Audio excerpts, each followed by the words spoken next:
पंचायत चुनाव में राजे की एंट्री होगी। बीजेपी के लिए संजीवनी बनेगी वसुंधरा राजे या फिर राजस्थान की राजनीति में नया भूचाल आएगा। राजस्थान की राजनीति में कुछ आवाजें भाषण से नहीं, सिर्फ एक मुस्कान से सरकारों का ब्लड प्रेशर तक बढ़ा देती है और उनमें बड़ा नाम है वसुंधरा राजे। कई महीनों से सन्नाटा है, न कोई बड़ा राजनीतिक बयान है, न कोई शक्ति प्रदर्शन, लेकिन अब पंचायत चुनाव सर पर है और सवाल सिर्फ इतना नहीं कि वसुंधरा राजे बोलेंगी या नहीं, सवाल ये है कि अगर बोली तो किसके लिए बोलेंगी। क्योंकि राजस्थान की राजनीति में कुछ लोग बताते हैं जब वसुंधरा राजे खामोश होती है तब भी राजनीति चलती है और जब बोलती है तब राजनीति बदलती है।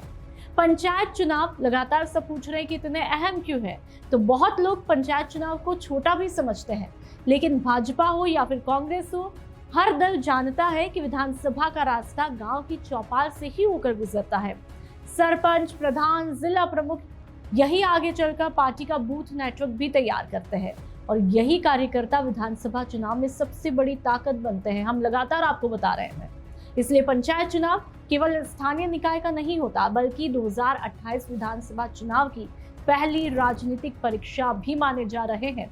अब सवाल है कि वसुंधरा राजे की भूमिका क्यों चर्चा में है।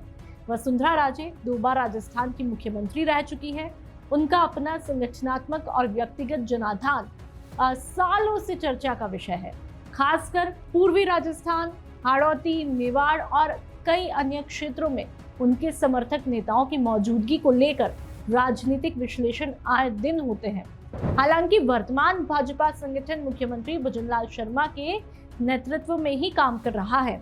यहीं से राजनीतिक चर्चा भी होती है कि पंचायत चुनाव में क्या राजे स्टार प्रचारक की भूमिका निभाएंगी या नहीं, या उनके समर्थक स्थानीय स्तर पर उम्मीदवारों के चयन और चुनावी रणनीति में सक्रिय दिखेंगे या नहीं। इसका आधिकारिक जवाब किसी के पास नहीं है, लेकिन आए दिन चाय की थड़ियों पर यह चर्चा शुरू हो चुकी है।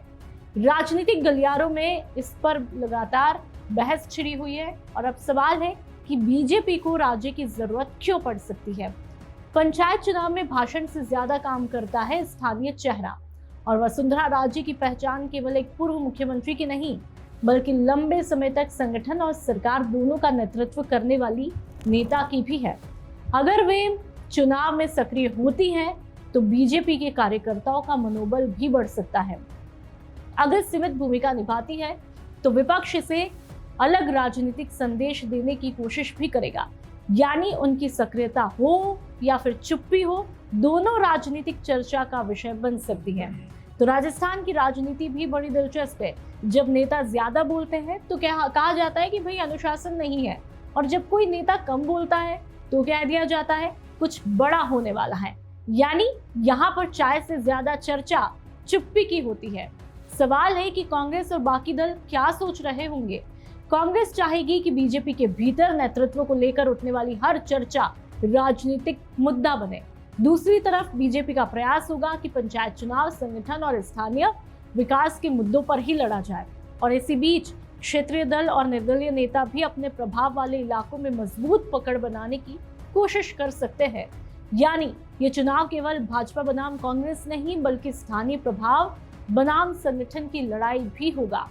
आज की सबसे बड़ी सच्चाई यही है कि वसुंधरा राजे ने अभी तक पंचायत चुनाव को लेकर कोई भी सार्वजनिक रणनीति घोषित नहीं की है जिससे उनकी भूमिका स्पष्ट हो, लेकिन उनका हर कदम, हर कार्यक्रम, हर बयान राजस्थान की राजनीति में ध्यान से देखा जाता है। क्योंकि कुछ नेता चुनाव लड़ते हैं और कुछ नेता बिना चुनाव लड़े भी पूरे चुनाव का नैरेटिव बदल देते हैं। अब देखना यह है कि पंचायत चुनाव में वसुंधरा राजे क्या करने वाली है, या उनकी राजनीतिक मौजूदगी फिर से राजस्थान की सियासत का सबसे बड़ा केंद्र बन जाएगी। मरुधरा से खुद को जोड़ने के लिए सब्सक्राइब करें और बने रहें पीके टाइम्स के साथ।